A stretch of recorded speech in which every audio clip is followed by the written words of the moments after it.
안녕, 나는 모세야. 야곱의 가족들이 애굽으로 내려와 산지 오랜 시간이 흘렀어. 그런데 요셉을 알지 못하는 새로운 왕이 다스리기 시작했어. 이 왕을 부르는 이름이 바로였어. 바로는 이스라엘 백성들과 함께 지낼 마음이 없었어. 오히려 그는 백성들을 두려워했어. 혹시나 전쟁이 일어나면 이스라엘이 적들 편을 들 수 있다고 생각했어. 그래서 바로는 그들을 종으로 삼아 힘겨운 일을 하게 했어. 그런데 바로는 이스라엘 민족을 괴롭혀서 없애고자 했는데 하나님께서는 이스라엘 백성들이 더욱더 많아지게 하셨어. 그래서 화가 난 바로는 이스라엘에서 태어나는 모든 사내 아이는 나일강에 던져버리라는 잔인한 명령을 내렸어. 바로 그때 내가 태어났어. 우리 부모님께서는 3개월 동안 나를 몰래 키우셨어. 그런데 더 이상 숨길 수가 없어지자 나를 풀로 만든 바구니에 담아 떠내려 보내고자 했어. 부모님께서는 바로의 공주가 매일 나일강에 나오는 것을 알고 계셨어. 그래서 공주가 나왔을 때를 맞춰 나를 담은 바구니를 흘려보냈어. 부모님의 예상대로 나를 발견한 공주는 불쌍히 여겨서 나를 궁중으로 데려가 키우고자 했어. 공주였기 때문에 그녀가 하고 싶은 대로 할 수가 있었어. 그리고 어머니께서 아이를 젖먹일 수 있는 사람으로 뽑히셔서 궁궐로 오셔서 나를 먹이시고 키우셨어. 내 이름이 뭔지 알아? 내 이름은 물에서 건져내었다고 해서 모세라는 이름으로 불렸어. 그렇게 나는 애굽의 왕자로 자라게 되었어. 어느덧 시간이 흘러 나는 청년이 되었어.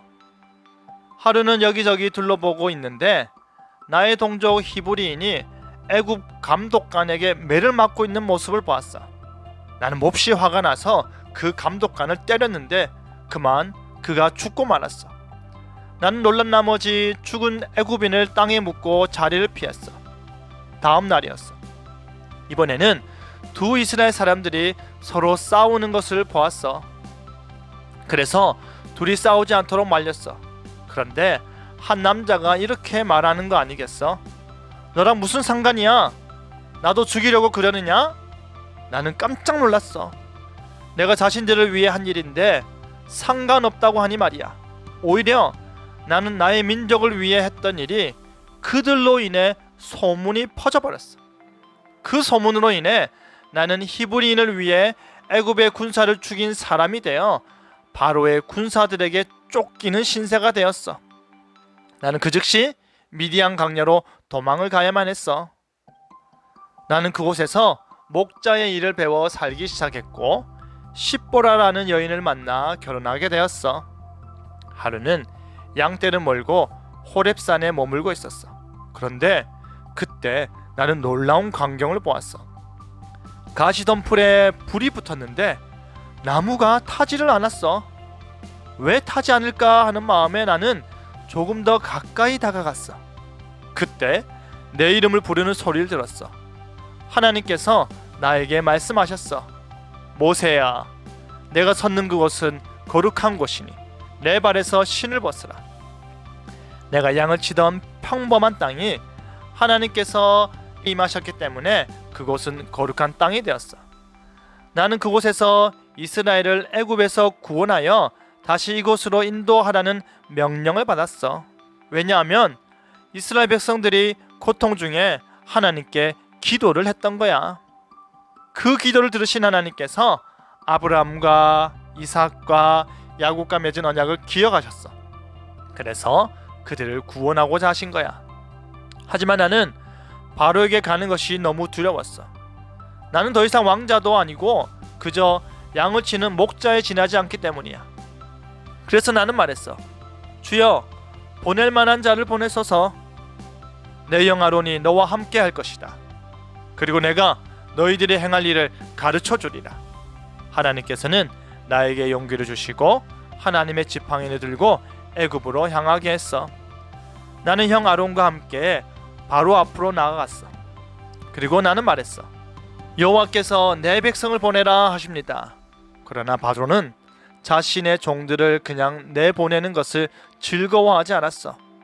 여호와가 누구이기에 내가 그의 말을 들어야 하느냐?